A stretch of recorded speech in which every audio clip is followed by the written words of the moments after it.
अस्सलाम स्टूडेंट्स, कैसे हैं आप सब? आप सब खैरियत से होंगे। अच्छा, आज के सेशन हम स्टार्ट करते हैं। कल की क्लास में हमने चैप्टर 10 तक कवर किया था। आज हम चैप्टर 11 को देखेंगे। तो स्टार्ट करते हैं आज का session. Ma'am Tahreen, you can start the class. Over to you ma'am. Assalamu alaikum. Am I audible? वालेकुम अस्सलाम। Yes ma'am, you are audible. Okay.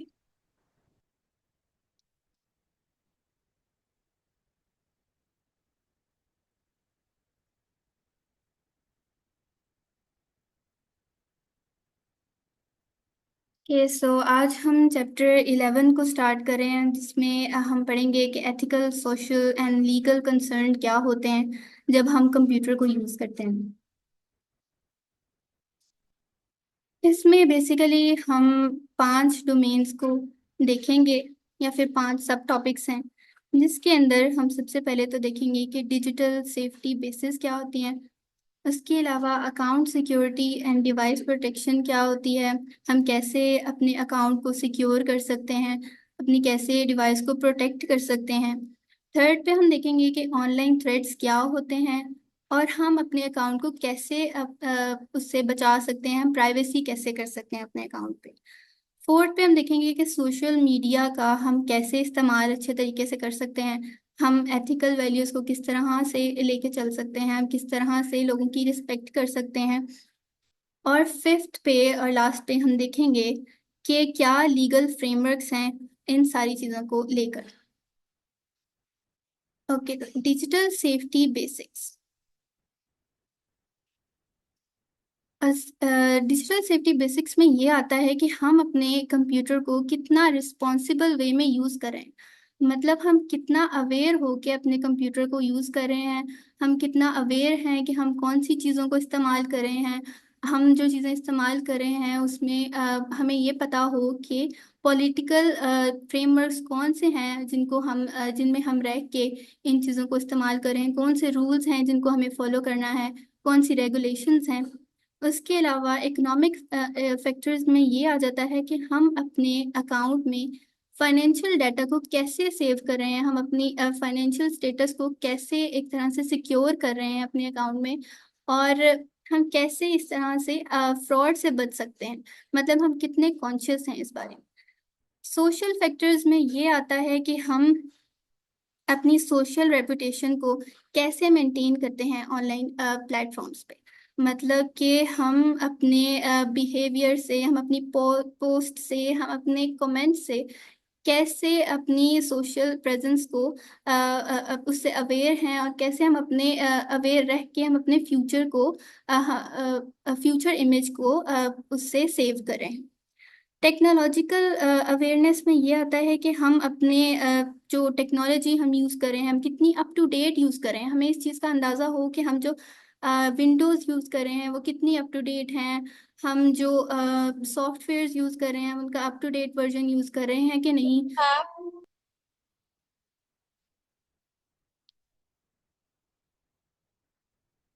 Okay, सो अगर हम इन सारी चीज़ों को जहन में रखते हुए हम अवेयर होके इनको यूज़ करेंगे तो एक्सक्यूज मी हम। Ma'am, yes. आप अपनी थोड़ी सी स्क्रीन को थोड़ा और जूम कर दो।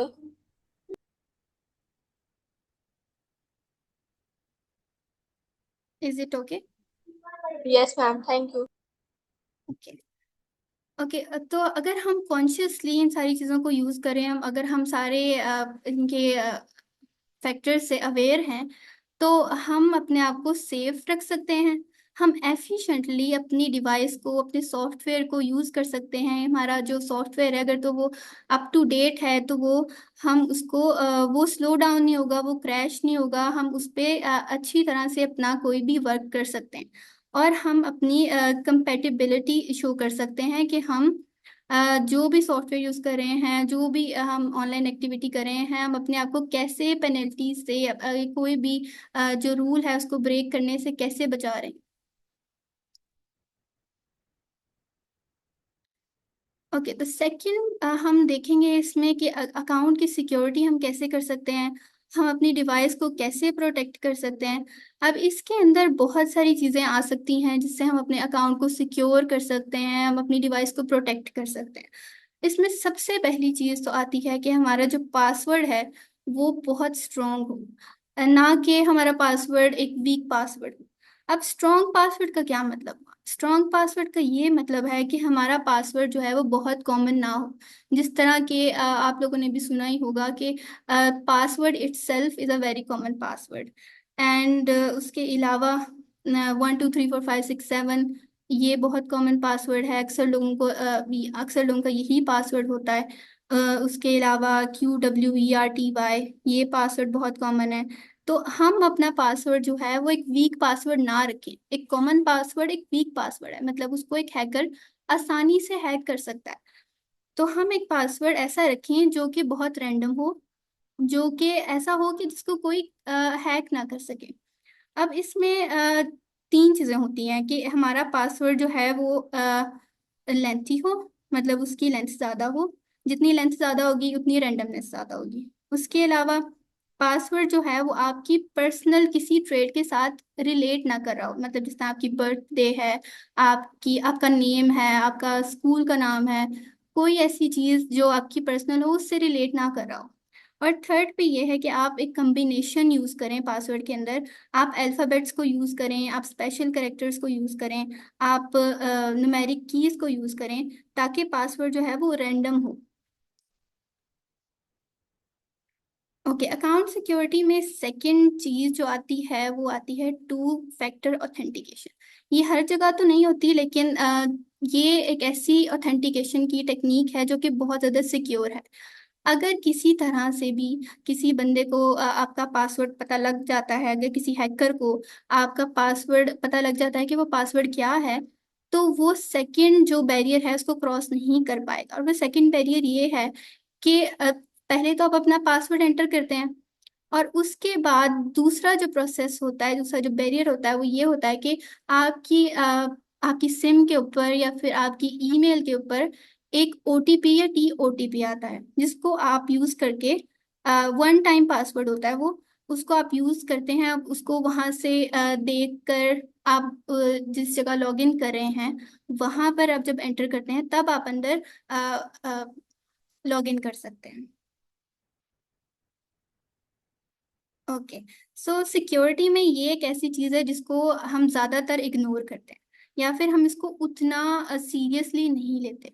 वो है सॉफ्टवेयर अपडेट। सॉफ्टवेयर अपडेट से ऐसा क्या हो रहा है जिससे हमारी जो है वो सिक्योर हो रहा है या डिवाइस जो है वो सिक्योर हो रही है? अब सॉफ्टवेयर अपडेट में ये होता है कि जब भी कोई हमारा पुराना सॉफ्टवेयर होता है उसके अंदर कहीं ना कहीं थोड़े गैप्स रह जाते हैं, कहीं सिक्योरिटी के इश्यूज रह जाते हैं जो कि पहले नज़र नहीं आते, जो कि वक्त के साथ साथ ही पता चलते हैं, वक्त के साथ साथ आइडेंटिफाई होते हैं। फिर जब जिस तरह ही नया सॉफ्टवेयर लॉन्च किया जाता है उसके अंदर ये चीज़ें बेटर वे में कंट्रोल की जाती हैं, बेटर वे में उनको प्रोटेक्ट किया जाता है और फिर वो सॉफ्टवेयर के अंदर अवेलेबल होती हैं। तो अगर तो आपका पुराना सॉफ्टवेयर है तो उसके अंदर तो वो कमियां रह जाएंगी, उसके अंदर वो होल्स रह जाएंगे। तो जब भी आप अपना सॉफ्टवेयर अपडेट करते हैं आप उन होल्स को फिल कर लेते हैं, आप उनको सील कर लेते हैं, आप अप टू डेट हो जाते हैं। मतलब कोई भी हैकर आपके अकाउंट को हैक नहीं कर सकता अगर आपने अप टू डेट यूज किया है सॉफ्टवेयर।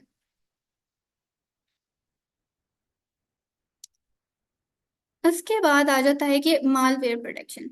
मालवेयर क्या चीज़ है?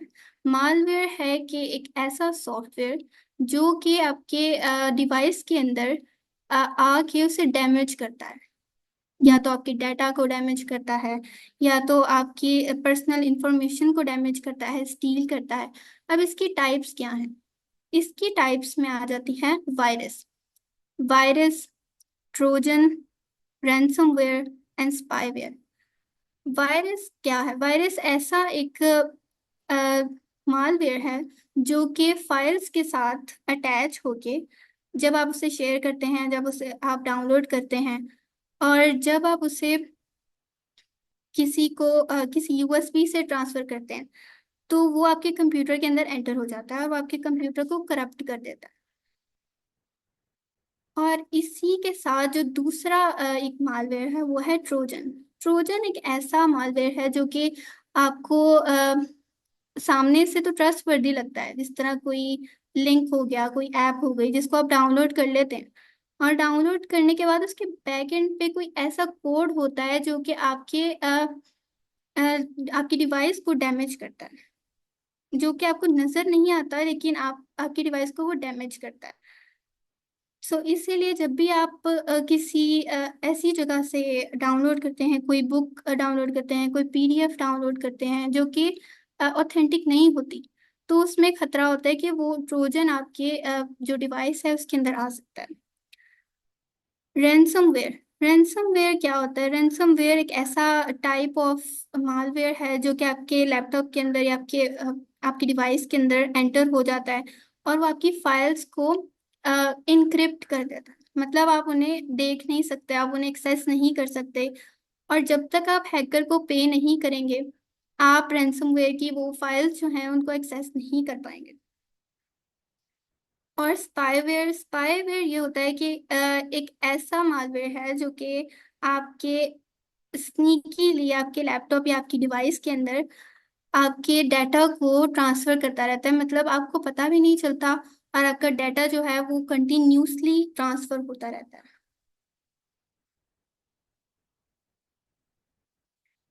ऑनलाइन थ्रेट्स क्या हैं और हम किस तरह से अपने अकाउंट में प्राइवेसी लगा सकते हैं, किस तरह से हम प्राइवेसी को इस्तेमाल कर सकते हैं, जो कि ऑलरेडी अवेलेबल होती है। Fishing and online scams. Fishing का क्या मतलब? फिशिंग का ये मतलब है कि कोई ऑर्गेनाइजेशन तो नहीं कह सकते, मतलब हैकर्स टाइप कोई यूआरएल के थ्रू आपको ट्रस्ट वर्दी फील हो।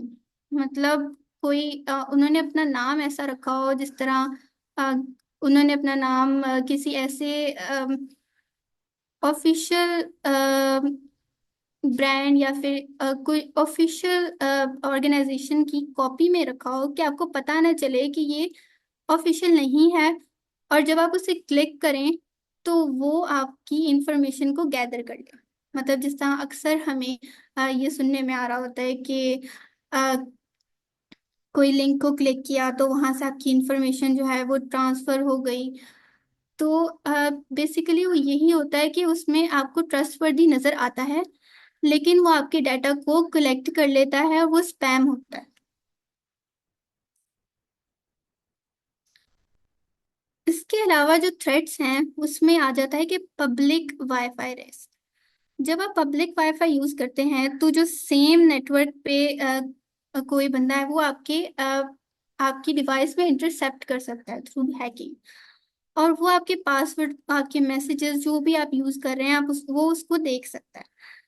सो आप उससे कैसे बच सकते हैं? मतलब जब भी आप पब्लिक वाईफाई को यूज करें, या तो आप वीपीएन लगा के उसे यूज करें, या फिर आप अगर उसको वीपीएन के बगैर यूज कर रहे हैं तो आप सेंसिटिव इंफॉर्मेशन, जिस तरह की बैंकिंग डिटेल्स हैं, आप उनमें आप अपनी बैंकिंग एप्स वगैरह में लॉग इन ना करें।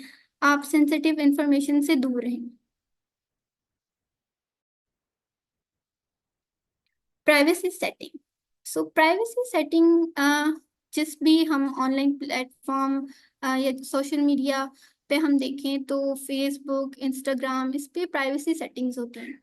मतलब हम इससे कंट्रोल कर सकते हैं कौन हमारी प्रोफाइल को व्यू कर सकता है, कौन हमारी पोस्ट को देख सकता है, हमारे फ्रेंड्स देख सकते हैं, हमारा सर्कल देख सकता है, या सारा कोई भी देख सकता है, मतलब पब्लिकली वो अवेलेबल हो।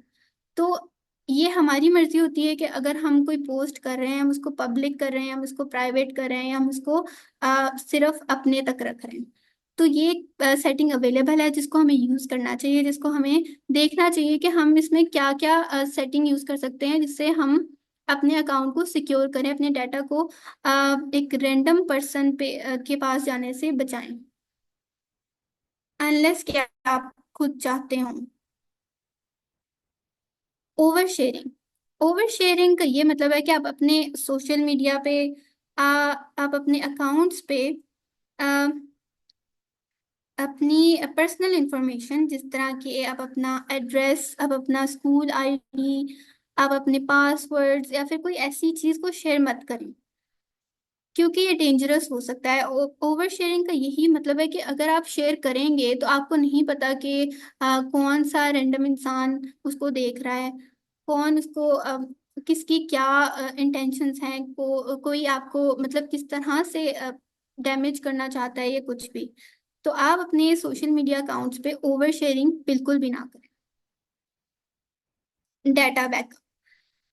डाटा बैकअप का क्या मतलब है? डाटा बैकअप का ये मतलब है कि आपका जो डाटा है आप उसको बैकअप करके उसकी एक कॉपी फाइल को सेव कर रहे हैं अपने पास। इन केस कि आपकी जो ओरिजिनल फाइल है वो गुम जाए या फिर उसको वो इनक्रिप्ट हो जाए, कुछ भी हो जाए, तो आप अपना बैकअप डाटा में जो आपकी फाइल है आप उसको यूज कर सकते हैं। आप जो बैकअप है आप उसको लोकल भी कर सकते हैं, आप उसको क्लाउड बेस्ड भी कर सकते हैं, वो it is up to you. इससे बस ये होता है कि आपको एक्स्ट्रा एक प्रोटेक्शन मिलती है कि आपका जो डाटा है अगर तो वो किसी तरह से लॉस्ट हो जाता है तो आप उसको बैकअप करके वापस ले सकते हैं।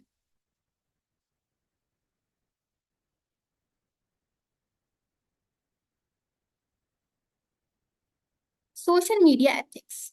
सोशल मीडिया एथिक्स में ये आता है कि जब आप सोशली प्रेजेंट होते हैं, जो आप सोशली अपनी प्रेजेंस को शो करते हैं, तो उसमें आपके कुछ एथिक्स होते हैं जिनको आपको फॉलो करना पड़ता है। आपको कुछ सर्टेन रूल्स हैं, आपको उन्हें फॉलो करना पड़ता है ताकि आप लोगों को रिस्पेक्ट करें और सेम जैसा लोग आपको रिस्पेक्ट करें।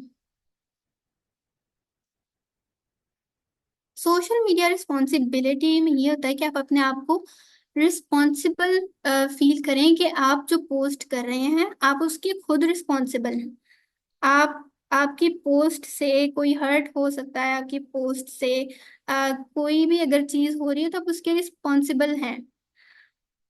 इसके लिए एक स्टेप बहुत जरूरी है कि आप पोस्ट करने से पहले एक दफा पॉज लें।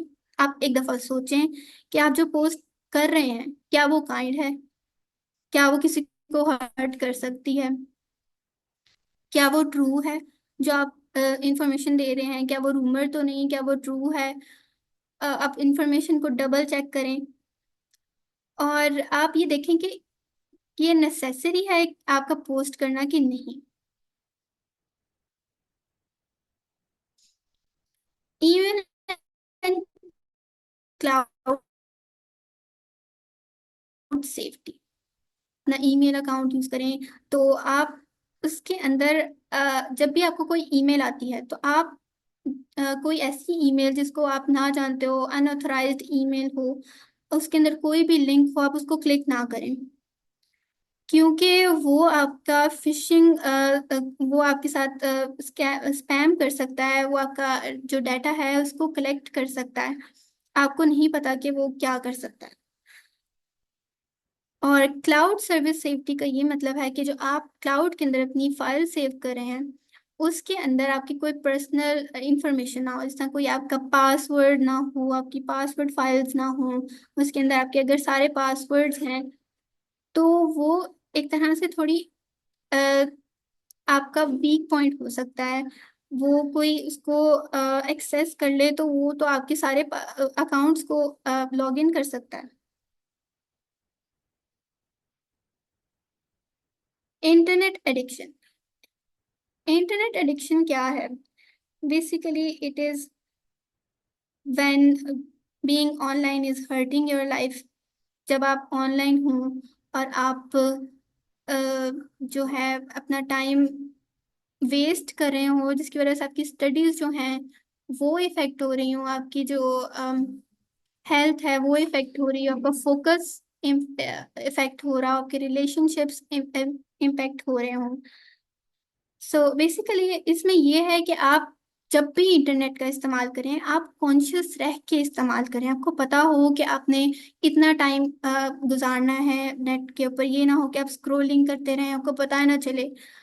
आप इसको ऐसे भी देख सकते हैं कि जो एप्स होती हैं उनके अंदर एक लिमिट होती है टाइम की, कि आप लिमिट सेट कर सकते हैं, आप 1 घंटे से ज़्यादा एक्सीड नहीं कर सकते उसे। उसके अलावा आप अपना स्क्रीन टाइम व्यू कर सकते हैं कि आप कौन से टाइम्स में आप कौन से वक्त में ज़्यादा आप जो है अपना टाइम जो है इंटरनेट पे वेस्ट कर रहे हैं, या फिर कौन सा टाइम आप जो है वो स्क्रॉलिंग ज़्यादा करते हैं।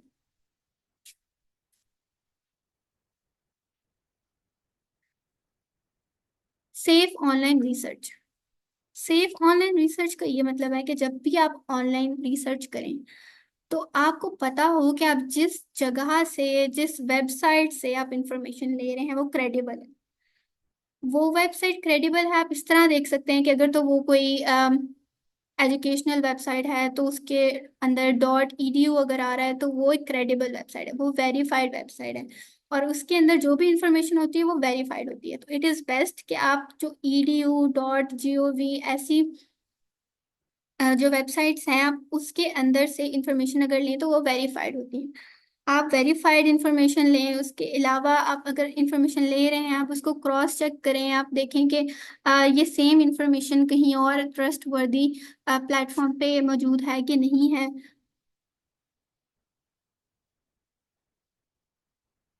लास्ट में अगर हम इसको देखें तो इसमें आ रहा है लॉज एंड राइट्स, मतलब कि लीगल फ्रेमवर्क्स जिसमें हमारे जो राइट टू प्राइवेसी है उसको देखा जा रहा है। कौन से ऐसे फ्रेमवर्क्स हैं जिसमें उनको प्रोटेक्ट किया जा रहा है, कौन सी किन किन चीज़ों से और कैसे प्रोटेक्ट किया जा रहा है।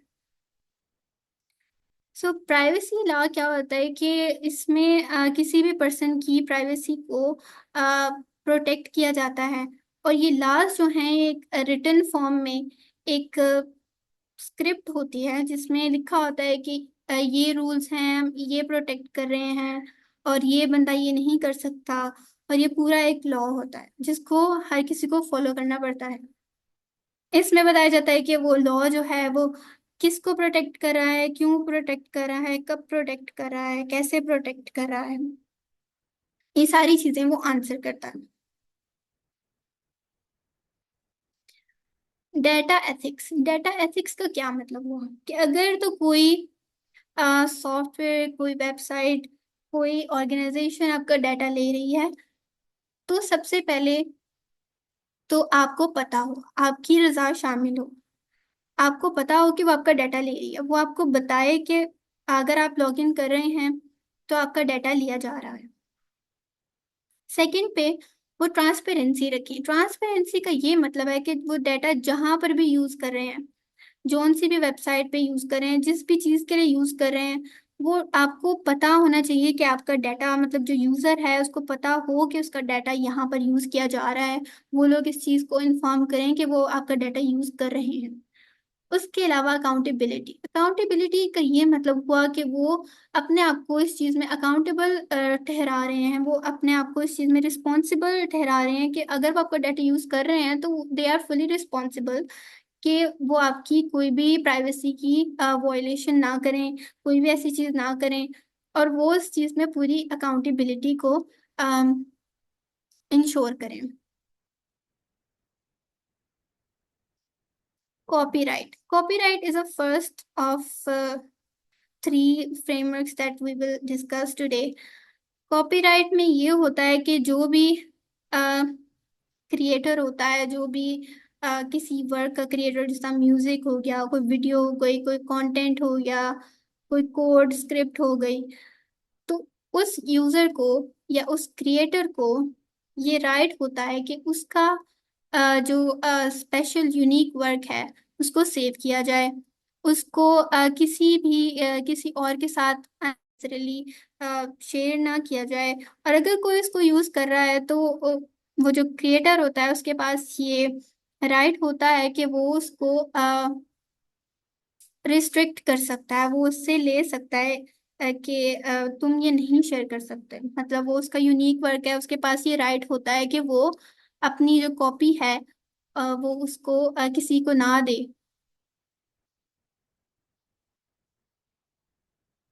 ट्रेडमार्क्स एंड पेटेंट, ये नेक्स्ट टू हमारे फ्रेमवर्क्स हैं जिसमें हम जो लीगली हमारे कोई भी प्राइवेसी को प्रोटेक्ट करते हैं। ट्रेडमार्क्स का ये मतलब है कि कोई भी जो ब्रांड हो गया, कोई भी कंपनी हो गई, उनका एक स्पेशल लोगो होता है, उनका एक स्पेशल ब्रांड नेम होता है, उनका एक एक स्लोगन होता है जिससे वो अम, अपने ब्रांड को प्रमोट करते हैं, जिनसे उनकी आइडेंटिटी होती है। तो वो ब्रांड नेम, वो स्लोगन वो उनका जो लोगो है, वो कोई कॉपी नहीं कर सकता। उसको अगर कोई कॉपी करेगा तो उसके ऊपर, उसके अगेंस्ट जो है वो लीगली एक्शन लिया जाएगा, और उसको प्रिवेंट किया जाएगा कि वो उसको यूज करके, उसकी रेपुटेशन को यूज करके अपनी चीज को सेल करे, या फिर अपनी चीज को किसी और ब्रांड के नेम पे सेल करे, या फिर even if it is a little bit changed, वो तब भी उसको यूज नहीं कर सकता। उसके बाद आता है पेटेंट्स। पेटेंट्स का ये मतलब है कि अगर कोई इन्वेंटर है जिसने कोई न्यू चीज जो है उसको इन्वेंट किया है, तो वो दूसरों को रोक सकता है कि उसकी डिजाइन की कॉपी ना करे। मतलब उसके पास ये राइट है कि वो किसी को रोक सकता है कि तुम मेरे डिजाइन की कॉपी मत करो।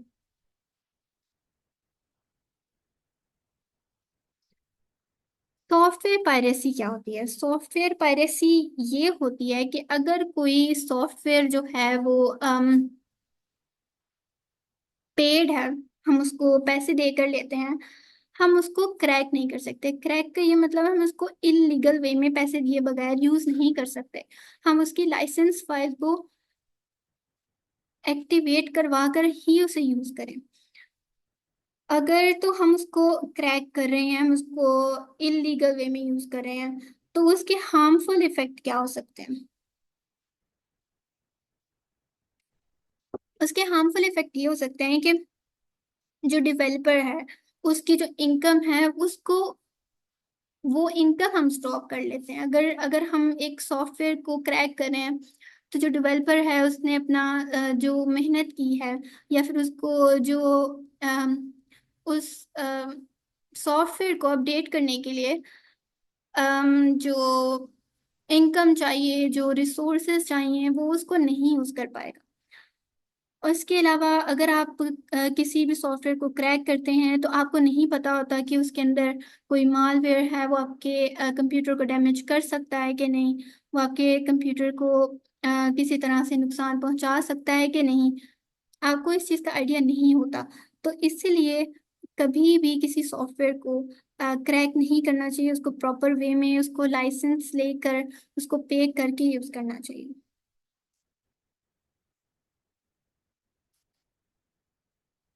सो in summary, responsible tech loop में क्या आ जाता है? रिस्पॉन्सिबल टेक लूप में ये आ जाता है कि हम सेफली अवेयर होके, कॉन्शियस होके डिवाइसेस को यूज़ करें, हम अपने अकाउंट की सिक्योरिटी को इंक्रीज करें, हम पासवर्ड स्ट्रांग लगाएं, हम ऑथेंटिकेशन को बेहतर करें। उसके अलावा हम अपनी सोशल प्रेजेंस को बेहतर करें, हम अपने एथिक्स को सोशली, सोशल मीडिया के ऊपर अपने एथिक्स को बेहतर करें, हम लोगों की रिस्पेक्ट करें, और हम सॉफ्टवेयर को एक प्रॉपर वे में यूज करें instead of cracking it. Thank you. Any question?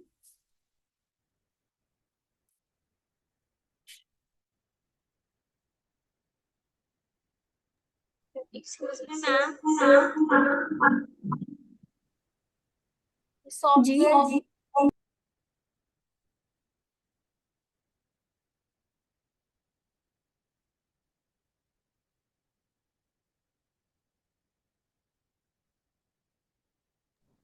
जी, किसी का कोई क्वेश्चन है तो आप जैसे कर सकते हैं। मैम, सॉफ्टवेयर प्राइवेसी और रिस्पॉन्सिबिलिटी दोबारा समझा दें।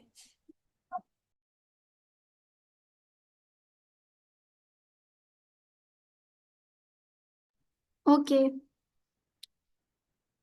सॉफ्टवेयर की प्राइवेसी, यस मैम। ये प्राइवेसी,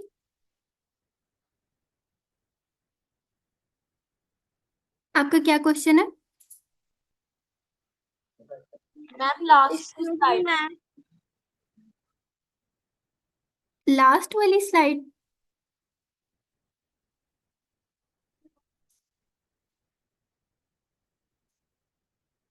ये वाली?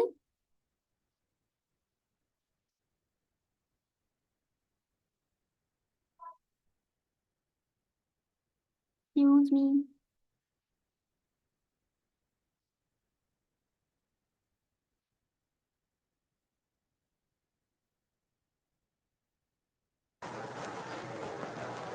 Excuse me ma'am. तो जाने नहीं हो। जी, मैम मेरा एक क्वेश्चन है कि हैकर्स फिशिंग का इस्तेमाल कैसे करते हैं? मतलब कि ऐसे कि वो कोई ऐसा यूआरएल बनाते हैं या कोई ऐसा लिंक क्रिएट करते हैं जिससे आपको पता नहीं चलता कि ये लिंक जो है वो अनऑथराइज्ड है। आप उसके ऊपर क्लिक करते हैं, वो आपसे ऑथेंटिकेशन मांगता है। वो जिस तरह आप लॉगिन करते हैं किसी जगह पे, आप लॉगिन करते हैं, आप अपना डाटा देते हैं, तो वो डाटा जो है वो इंस्टेड ऑफ मतलब यूज होने के कहीं, वो हैकर्स के पास चला जाता है। आपका पासवर्ड, आपका सारा कुछ जो है वो हैकर्स के पास चला जाता है।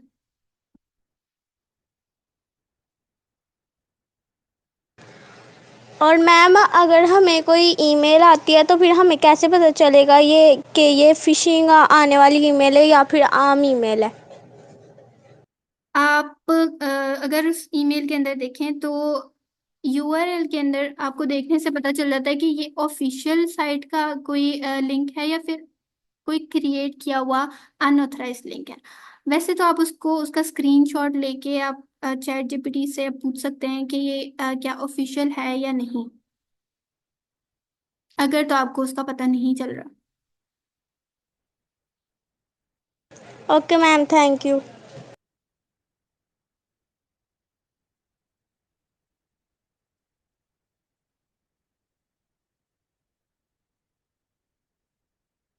अच्छा, सॉफ्टवेयर प्राइवेसी से रिलेटेड किसका क्वेश्चन था? मैम आपने ये क्लियर कर दिया सॉफ्टवेयर प्राइवेसी का? नहीं, मुझे पता नहीं चला क्वेश्चन क्या था। मैम लास्ट 2 स्लाइड्स दोबारा समझा दें। ये वाली और ये वाली? Ma'am last 2 slides. Okay. Software piracy में ये होता है कि आप कोई सॉफ्टवेयर जो है आप उसको लीगल वे में यूज ना करें, लीगल वे में आप उसे बाय ना करें, बल्कि आप उसको क्रैक कर लें। क्रैक करें मतलब आप उसकी लाइसेंस फाइल जो है आप उसको क्रैक करें, आप उसके अंदर कुछ भी पे ना करें और आप उसको अनऑथराइज्ड वे में सॉफ्टवेयर को अपने लैपटॉप के अंदर डाउनलोड कर लें। इसको कहते हैं सॉफ्टवेयर पायरेसी। इससे ये होता है कि आपके जो सॉफ्टवेयर है, आपको नहीं पता होता कि वो जो सॉफ्टवेयर है वो उसके अंदर कोई मेलिशियस कोड है या फिर उसके अंदर कोई मॉलवेयर है जो कि आपके लैपटॉप के अंदर या आपकी डिवाइस के अंदर डाउनलोड होके उसको डैमेज कर सकता है कि नहीं।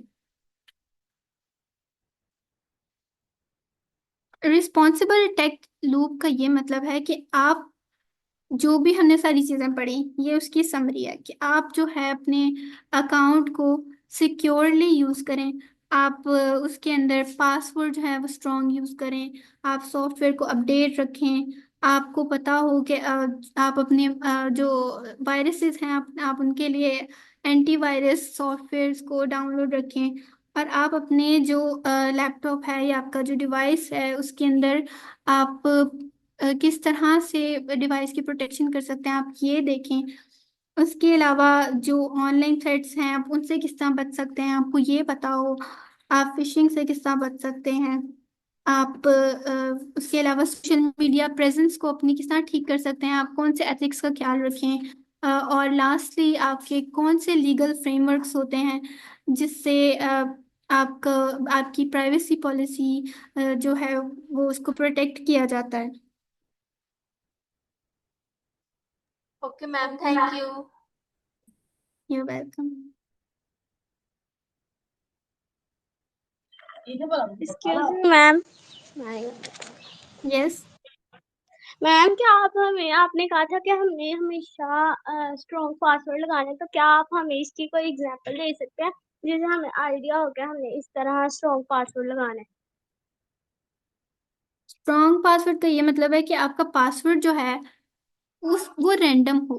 मतलब वो पासवर्ड इस तरह ना हो कि कोई वर्ड हो, जिस तरह कोई ट्री या फिर कोई माउस, इस तरह करके कोई वर्ड ना हो, बल्कि वो एक रैंडम कैरेक्टर, जितने रैंडम कैरेक्टर्स होंगे वो उतना स्ट्रॉन्ग पासवर्ड होगा, उतना उसको डिकोड करना मुश्किल होगा।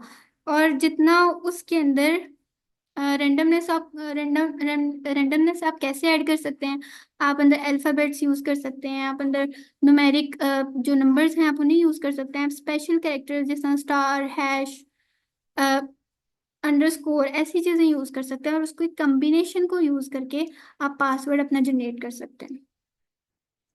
तो मैम हमें हमेशा अपने पासवर्ड में वर्ड्स, सिंबल्स और नंबर्स के साथ पासवर्ड लगाना चाहिए हमें। जी।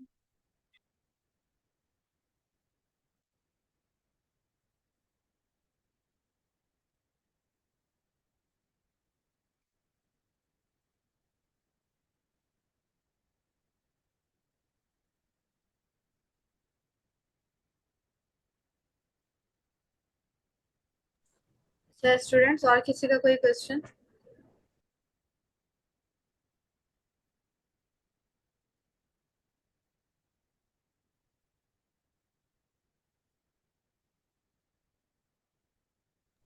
ये अक्सर आप अपने क्वेश्चन कर सकती हैं।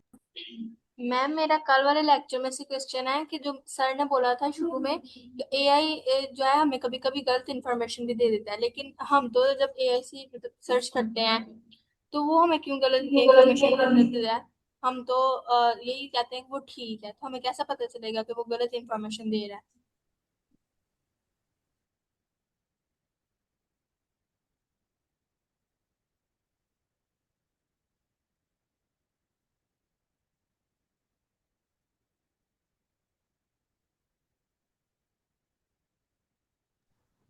मैं बता रही हूँ, आपका माइक ऑन है लेकिन आपकी वॉइस नहीं आ रही।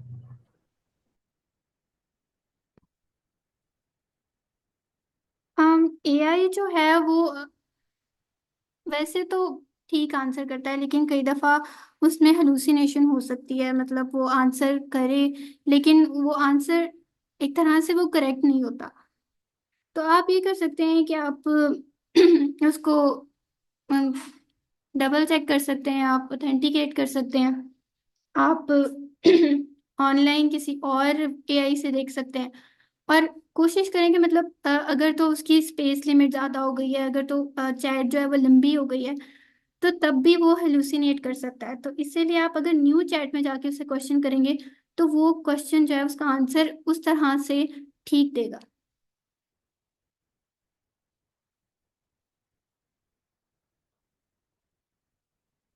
Okay ma'am, thank you. Welcome.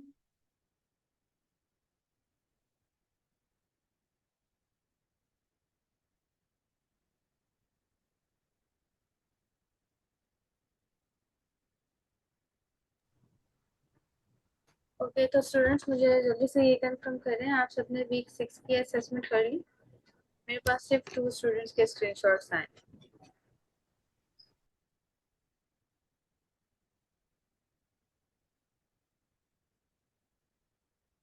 Ma'am हमारा ना